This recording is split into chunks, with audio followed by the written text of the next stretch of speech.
So there are a lot of other different ways. So forward attachment. Okay, so Outlook already has a feature. So rather than saving that on a desktop, what you can tell the guy is that follow this link and forward that. So it has a feature known as forward as attachment. Okay, so the user can follow that, and what it will do is that the email will be added as an attachment, and then they can write your email address over here, the SOC email address, and then they will click the send, and you will receive the email. Okay, with the attachment. Okay, with the attachment. Okay, so this is how the thing is normally done in a real scenario. Is that we ask the user. So most of the time they share the screenshot. We ask them to share the email received as an attachment. Okay, and once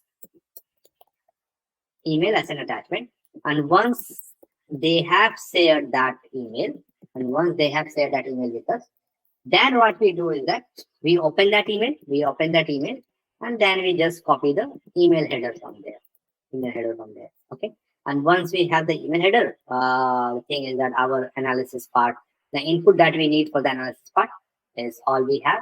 And maybe if it is not that confidential, most of the time, like, you can just use MX Toolbox, or let's say you can do the manual analysis for that. Okay, so I hope this answers your question. How you'll be kind of getting the email from the attachment from the users for any kind of real incident. Okay, so this is what we will follow. Okay, any other question? Yeah, any other So question? one more question is like, so we have like email gateways like Bharat or some other that will be in place. So what type of alerts will we be getting from those email gateways? So apart from like user sending us and spoof email or something. So can we like directly get an alert and then we will start contacting the user and analyze that email? Okay, so what I understand your question, like, thing is that how we can configure the email servers to kind of alert us if any kind of a spoof email is kind of coming. Is that right? Yes, yes, sir. Okay, so there are again two different things. Like, one of the catch is that, okay, let's say the CEO laptop is already compromised, for an example. Okay, let's say the CEO username passwords were compromised. So in that case, the mail server will not be able to, in most cases, will not be able to figure out if the email that's coming in is kind of phishing or not, because the authentication will be in place. There are a lot of checks actually in the header, like SPF, DKIM, DMARC, that I'll be kind of discussing later. So those all things will be true. Everything will be passed, and those mail server will not be able to kind of detect, okay, if it's a phishing email or not.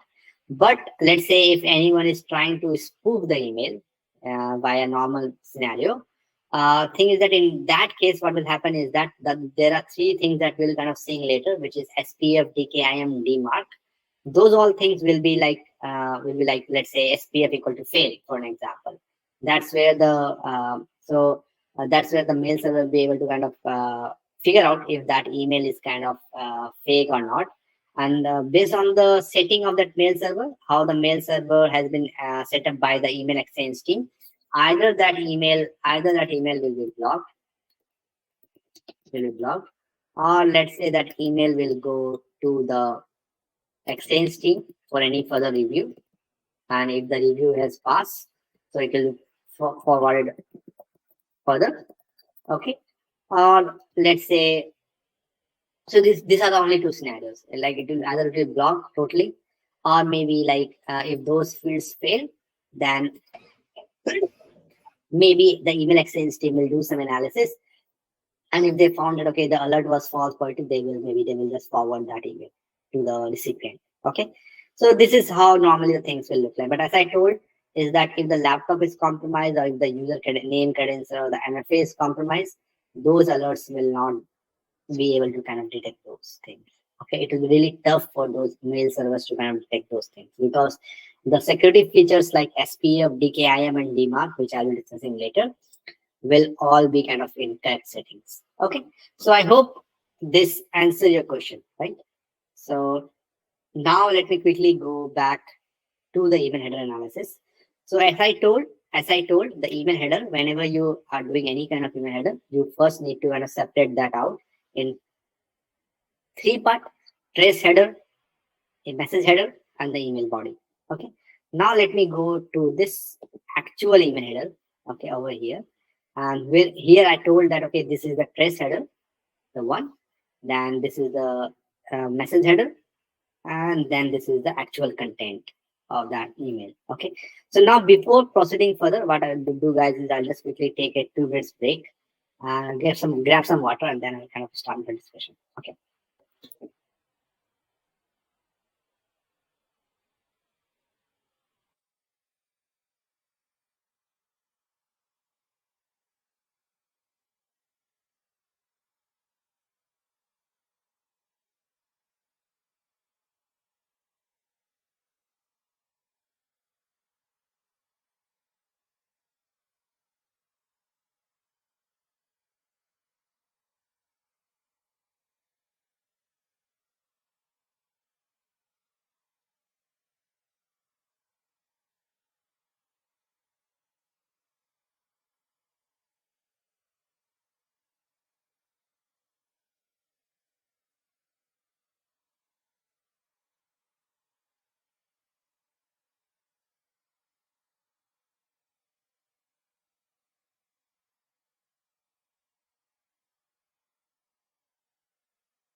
Okay, guys. Now let's quickly start our discussion with the email analysis part. And I hope, guys, I have shared enough motivation for you guys to kind of proceed with the email analysis part. Okay, and why it is needed for us, and as I said, cybersecurity purpose. Okay, so now let's quickly go to that and let's start with that part. So the first thing that I wanted to share is that about the trace header. So one of the thing that with the trace header is that, as I told over here, that there might be different MTA, different MTA. Like if you see over here, there are 4 MTAs. So let's say there were before this mail reaches out to us, this MTA. So all these 3 MTA will actually add their information. To this trace header. Okay. So now if you see that, okay, if you see over here, there is received. Okay. There is one header. Then there is another received header. Okay. Now if I go forward and let's say if you see there is another received header, and let's say there is another one over here, okay, and there is another one over here. So almost there were around approx 6 MTA server before that mail actually reaches out to us. Okay, so let me just quickly kind of check that out. Okay, so there's 1, 2, 3, 4, 5. Okay, 5 MTA before that mail actually reaches out to us. Okay, so 5 MTA. So why thing is that? So this is the first one. So the email was actually sent out from an Outlook client, Outlook client. So this is actually what it tells is that it was sent out by the Outlook client, and then what happened was this Outlook client actually sent out that email to this MTA server. Okay, to this MTA server, and then this MTA server actually forwarded that email to another MTA server over here. Okay, and then thing is that 3, 4, 5, 6. Okay, and now then this MTA server actually forwarded that to this one. From here, it went to another MTA server, and that's where somehow then it was able to kind of reaches out to us. Now this one that you are seeing over here is the IP address, but it is in the IPv6. If you see, there are six sockets: 1, 2, 3, 4, and there is one blank over here, and then there is a 6th socket. Okay, so this is the IPv6 address of that MTA server. And what we can do from here is that using this kind of technique. So let's say there was one email that was sent out from, let's say, from Russia, for example, from Russia to an